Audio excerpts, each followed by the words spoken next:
کوئی بھی پسند نہ آئے تو پریشان نہ ہو، بلکہ کسی بھی مشق کا انتخاب کر لیں جو آپ کو پسند ہو اور جس میں آپ متحرک رہیں۔ آگے آنے والے صفحات میں ہم ان مشقوں میں سے چند پر بحث کریں گے جو صحت اور لمبی عمر کی ضامن ہوں گی، مگر سب سے قبل تھوڑا سا رک جائیں۔ آپ کے دن کے آغاز کے لیے یکساں طور پر جاپانی ورزش سے آغاز کریں۔ ریڈیو ٹائسو، یہ ایک صبح کی گرم جوشی اور جسم کو حرکت دینے کی مشق تقریباً دوسری جنگ عظیم سے کچھ قبل ہی شروع ہوئی تھی۔ جیسا کہ لفظ ریڈیو سے معلوم ہو رہا ہے، یہ اصل میں ورزش صبح کے وقت ریڈیو پر چلنے والی ورزش کی نشریات ہوتی تھی جو لوگوں کو ورزش کے لیے سٹیپ بتانے کے لیے چلتی تھی۔ آج بھی لوگ ٹیلی ویژن یا انٹرنیٹ پر ویڈیو دیکھ کر اس پر عمل کر سکتے ہیں۔ اس ریڈیو پر کروائے جانے والی ورزش کا ایک مقصد تو یہ ہوتا تھا کہ امیدواروں کو اتحاد کی روح سے اجاگر کیا جائے۔ ورزش ہمیشہ گروپ کی صورت میں کی جاتی تھی، عام طور پر اسکولوں میں کلاس شروع ہونے سے قبل، اسی طرح دفاتر میں کام کے آغاز سے قبل۔ اعداد و شمار کا حساب کرنے والے اداروں نے بتایا کہ 30% جاپان کے لوگ ہر صبح چند منٹ کے لیے یہ ورزش کرتے ہیں، اور ریڈیو ٹائسو خود ایک ایسی چیز ہے جو ہم نے اوگمی کے بھی تمام لوگوں میں عام پائی، یہاں تک کہ نرسنگ ہوم کے باشندوں نے بھی ہر روز کے 5 منٹ اس کے لیے وقف کیے ہوئے تھے، اگرچہ ان میں سے چند بوڑھے اور معذور اپنی ویل چیئر سے ہی اس کو کرتے تھے۔ ایک دن ہم نے بھی ان کو اس ورزش میں جوائن کیا اور پھر سارا دن اس کے اثرات سے محظوظ ہوتے رہے۔ جب یہ مشق ایک گروپ کی صورت میں کرنی ہو تو اس کے لیے یا تو ایک کھیل کا میدان ہو یا پھر کوئی خالی اور بڑا ہال ہو، اور کسی بھی لاؤڈ سپیکر کا اس میں انتظام بھی ہو۔ ورزش کرنے میں 5 سے 10 منٹ استعمال ہوں گے۔ یہ اس بات پر منحصر ہے کہ آپ اس کو کرتے ہیں یا پھر اس کو نہیں کرتے۔ وہ متحرک توجہات کو ایک طرف لگانے اور مشترکہ نقل و حرکت میں اضافہ پر توجہ دیتے ہیں۔ ریڈیو ٹائسو مشقوں میں سے ایک بڑی مشہور مشق ہے جس میں آپ اپنے ہاتھ کو اوپر اٹھاتے ہیں اور پھر سرکل کی صورت میں واپس نیچے کو لاتے ہیں۔ یہ ایک عمل ہے جسم کو بیدار کرنے کے لیے اور ایک آسان نقل و حرکت والی ورزش ہے جس کی شدت کم ہے اور جو زیادہ سے زیادہ جوڑوں کو حرکت دینے والی چیز ہے۔ اگرچہ یہ بنیادی نظر آتی ہے، مگر ہمارے جدید زمانے میں اگر ہم غور کریں تو یاد آئے گا کہ ہم نے مدتوں گزار دیے ہیں کہ ہاتھوں کو کانوں تک نہیں اٹھاتے۔ اس کے بارے میں غور کریں کہ ہمارے ہاتھ اس وقت بھی نیچے ہوتے ہیں جب ہم کمپیوٹر چلاتے ہیں، جب ہم موبائل چلاتے ہیں، جب ہم کتاب پڑھتے ہیں۔ صرف جب ہمیں کہیں سے کچھ اتارنا ہو تو ہم اپنے ہاتھوں کو اوپر کو لے جاتے ہیں، جبکہ اس کے مقابلے میں ہمارے بزرگ اکثر اوقات اپنے ہاتھوں کو اوپر اٹھا لیتے ہیں درختوں سے کچھ توڑنے کے لیے۔ اسی لیے ریڈیو ٹائسو ہمیں تمام بنیادی جسمانی حرکتوں کی طرف مائل کرنے میں مددگار ہے۔ یوگا جاپان میں بھی اسی طرح مشہور ہے جس طرح کے مشرق میں معروف ہے۔ یوگا کی مشق ہر کوئی کر سکتا ہے۔ اس کے کچھ پوز تو ایسے ہیں جو حاملہ عورت کے لیے مفید ہیں اور کچھ دوسرے بہت سے جسمانی امراض رکھنے والے لوگوں کے لیے مفید ہیں۔ یہ اصل میں انڈیا سے ہے، جس کو صدیوں پہلے وہاں پر دماغ اور جسم کے عناصر کے درمیان ہم آہنگی پیدا کرنے کے لیے استعمال کیا جاتا تھا۔ لفظ یوگا اصل میں سنسکرت کے لفظ یوکی سے لیا گیا ہے، جو اصل میں اس لوہے یا لکڑی کے ٹکڑے کو کہا جاتا ہے جس پر جانور باندھ دیا جائے، یا پھر ہل کو کھینچنے کے لیے بیل کے کندھوں پر ڈالی جانے والی پلی کو کہا جاتا ہے۔ آج بھی یوگا دماغ اور جسم کو ایک سمت اور ایک طرح سے چلانے کے لیے استعمال ہوتا ہے۔ ہم آہنگی کے ایک صحت مند طرز زندگی کی طرف ہماری رہنمائی کرتا ہے۔ اس دنیا ہی کی مدد سے ہمارے ارد گرد پھیلی ہوئی ہے۔ یوگا کے بنیادی مقاصد میں درج ذیل چیزیں شامل ہیں۔ ہمیں اپنی انسانی فطرت کے قریب کر دیتا ہے، دماغی اور جسمانی شفافیت، روحانیت اور جنت کے قریب کر دینا۔ یوگا اور مراقبہ ایک ہی معنی میں مستعمل ہو سکتے ہیں۔ یوگا کا طرز، the style of yoga، اگرچہ سبھی اس طرح کے اہداف کی طرف مبنی ہیں۔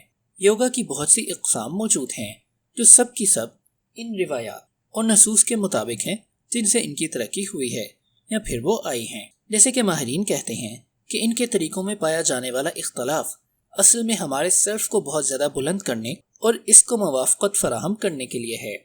نمبر 1، جنا یوگا، حکمت کا یوگا، جس میں آپ نظم و ضبط اور ذہنی نشوونما کے طالب ہوں۔ نمبر 2، کارما یوگا، عمل پر فوکس کرنا، اپنی ذمہ داریوں اور اپنے کاموں پر فوکس کرنا ہو جو آپ کی ذات اور معاشرے دونوں کے لیے بے حد مفید ہوں۔ نمبر 3، بھکتی یوگا۔ نمبر 3، بھکتی یوگا، روحانیت کے آگے خود کو پیش کر دینا، سر تسلیم خم ہو جانا۔ نمبر 4 منترا، منتروں کو پڑھنے، ذکر کرنے پر فوکس رکھنا، جن کی مدد سے اطمینان کی حالت تک رسائی حاصل ہو۔ نمبر 5 کنڈلینی یوگا، مطلوبہ ذہنی حالت تک رسائی کے لیے تگ و دو کرنا۔ نمبر 6 راج یوگا، جس کو شاہی راستہ بھی کہا جاتا ہے، اپنے اور دوسروں کے ساتھ میل جول حاصل کرنے کے لیے تیار کردہ متعدد اقدامات پر مشتمل ہے۔ نمبر 7 ہاتھا یوگا، جاپان اور مشرق میں سب سے زیادہ پایا جانے والا یوگا، توازن کو پیدا کرنے کے لیے آسن پر مشتمل عوامل۔ ہاتھا یوگا کی ایک قسم، جس کو اختیار کرنے کے لیے آپ کو درج ذیل 12 عوامل پر عمل کرنا ہوگا۔ نمبر 1 پاؤں کو جوڑ کر سیدھا کھڑے ہو جائیں اور اپنے اعضاء کو ڈھیلا چھوڑ دیں۔ نمبر 2 اپنے ہاتھوں کی ہتھیلیوں کو جوڑ کر اپنے سینے کے سامنے رکھیں، پھر ان کو آہستہ آہستہ سانس کے ساتھ سر کے اوپر سے گزار کر پیچھے کی طرف تھوڑا سا جھک جائیں، سانس اندر کو لیں۔ نمبر 3 پھر سانس کو چھوڑتے ہوئے آگے کو اتنا جھک جائیں کہ آپ کی ہتھیلیاں زمین پر لگ جائیں، مگر آپ گھٹنوں کو نہ مڑنے دیں۔ نمبر 4 ایک پاؤں کے انگوٹھے پر وزن ڈال کر دوسرے پاؤں کو آگے کو نکال لیں، سانس اندر لیں۔ نمبر 5 اب دوسری ٹانگ کو پیچھے کی طرف لے جائیں، اپنی ٹانگوں اور بازوؤں کو بالکل سیدھا رکھیں اور سانس کو روک کر رکھیں۔ نمبر 6 جیسے ہی آپ سانس چھوڑیں، اپنے بازوؤں کو جھکا دیں اور اپنے سینے کو زمین کے قریب لے جائیں اور آگے کی طرف جھک جائیں۔ اب اپنے گھٹنوں کو بھی زمین پر ٹکا دیں۔ نمبر 7 پھر ٹانگوں کو زمین پر رہنے دیں اور کمر کو، بازوؤں کو سیدھا کھڑا کرتے ہوئے اوپر کی طرف موڑیں، یعنی آدھا جسم زمین کے ساتھ رہے، اور اب سانس اندر لیں۔ نمبر 8 اپنے ہاتھ اور پاؤں زمین پر لگا دیں اور کولہوں کو اوپر کی طرف اٹھا دیں، یہاں تک کہ آپ کے بازو بالکل سیدھے ہو جائیں اور جسم کی حالت الٹے وی تک ہو جائے۔ چند منٹوں کے لیے سانس چھوڑ دیں۔ نمبر 9 ایک ٹانگ کو موڑ کر پیٹ سے لگا کر آگے کی طرف لگا دیں اور دوسری کو پیچھے سیدھا رہنے دیں، دونوں ہاتھوں کو زمین پر رکھیں اور سانس اندر لیں۔ نمبر 10 اسی طرح سانس چھوڑیں اور آگے لائی ہوئی ٹانگ کو پیچھے کی طرف لے جائیں اور ٹانگوں کو سیدھا کر دیں۔ نمبر 11 اپنے بازو ہتھیلیوں کو جوڑ کر اپنے سر سے اوپر کو اٹھائیں اور اپنی کمر کو آہستہ سے جھکاتے جائیں، یہاں تک کہ ہاتھ زمین سے لگ جائے جب آپ سانس اندر کو لے کر جائیں۔ نمبر 12 اپنے بازوؤں کو ان کی نارمل حالت میں لے جائیں، ہاتھوں کو جوڑ کر گویا چوٹی کی شکل بنا لیں اور سانس خارج کریں۔ اب آپ ایک اچھے خوشگوار دن کے لیے تیار ہیں۔ ادب سرائے۔